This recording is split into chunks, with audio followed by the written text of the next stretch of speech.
ಅನುಷ್ಠಾನಕ್ಕಾಗಿ ಅಂತ ಸ್ಟೇಟ್ಮೆಂಟ್ ಕೊಡ್ತಾರೆ. ಅವರಿಗೆ ಬಹುಶಃ ಮಾಹಿತಿ ಕೊರತೆ ಇರಬೇಕು. ಯಾಕೆಂದರೆ ನಾವು ಮುಖ್ಯಮಂತ್ರಿಗಳು ನಾನು ಎಷ್ಟು ಇಲ್ಲಿವರೆಗೆ ಎಷ್ಟು ಮೀಟಿಂಗ್ ಮಾಡಿದ್ದೀವಿ ಅಂತ ಲೆಕ್ಕ ಕೊಡ್ತೀವಿ ಅವರಿಗೆ.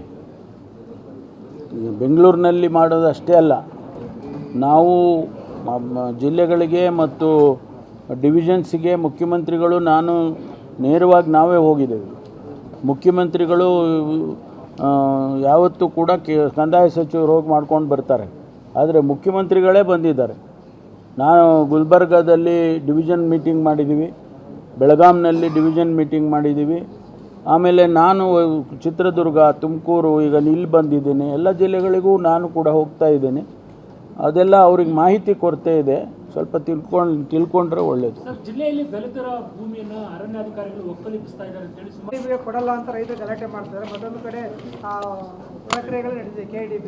ಈ ಜಿಲ್ಲಾಡಳಿತ ಮುಂದೆ 128 ದಿನಗಳಿಂದ ರೈತರು ಹೋರಾಟ ನಡೆಸಿದ್ದಾರೆ. ಆ ವಿಚಾರ ನಮ್ಮ ಗಮನಕ್ಕೆ ಬಂದಿದೆಯಾ? ಏನು ಕ್ರಮ ಕೈಗೊಳ್ತೀವಿ? ಕೇಳಿ, ಇದು ಏನು ನಮ್ಮ ಶಿಡ್ಲಘಟ್ಟ ತಾಲೂಕಲ್ಲಿ ಸುಮಾರು 2,500 ಎಕರೆಗೂ ಹೆಚ್ಚು ಭೂಮಿಯನ್ನು KDBಗೆ ತಗೊಳ್ಬೇಕು ಅಂತೇಳಿ ಅಕ್ವಿಸಿಷನ್ ಮಾಡಬೇಕು ಅಂತ ನಡೀತಾ ಇದೆ. ಅದರಲ್ಲಿ ಒಂದು ಟೀಮು ಕೊಡಬೇಡಿ ಅಂತ, ಒಂದು ಟೀಮು ನಾವು ಬಿಟ್ಕೊಡ್ತೀವಿ ಅಂತ. ಈಗ ಎಲ್ಲ ಕಡೆನೂ ಅದೇ ಅಲ್ವಾ, ಕೆಲವರು ರೈತರು ಮುಂದೆ ಬರ್ತಾರೆ, ನಮ್ಗೆ ಹಣ ಕೊಡಿ ಸ್ವಾಮಿ, ನಾವು ಬೇರೆ ಎಲ್ಲೋ ತೊಗೊಳ್ತೀವಿ ಅಂತ ಹೇಳಿ ಜಮೀನು ತೊಗೊತೀವಿ ಅಂತೇಳಿ ಬಿಟ್ಕೊಡ್ತಾರೆ ವಾಲಂಟಿಯರಾಗಿ. ಕೆಲವರು ಇಲ್ಲ ನಾವು ಕೊಡೋದಿಲ್ಲ ಅಂತ ಅದಕ್ಕೆ ಸ್ವಲ್ಪ ರಾಜಕೀಯವನ್ನು ಬೆರೆಸ್ತಾರೆ. ಇದೆಲ್ಲ ನಡೀತಾ ಇದೆ, ಅದನ್ನು ನಾವು ಸಾಲ್ವ್ ಮಾಡ್ತೀವಿ. ಈಗಾಗಲೇ ಭಾಳಷ್ಟು ಜನರಿಗೆ ನಮ್ಮ ಜಿಲ್ಲಾಧಿಕಾರಿಗಳು ಕೂಡ ಮಾತಾಡಿದ್ದಾರೆ, ಅದನ್ನು ಸಾಲ್ವ್ ಮಾಡ್ತೀವಿ.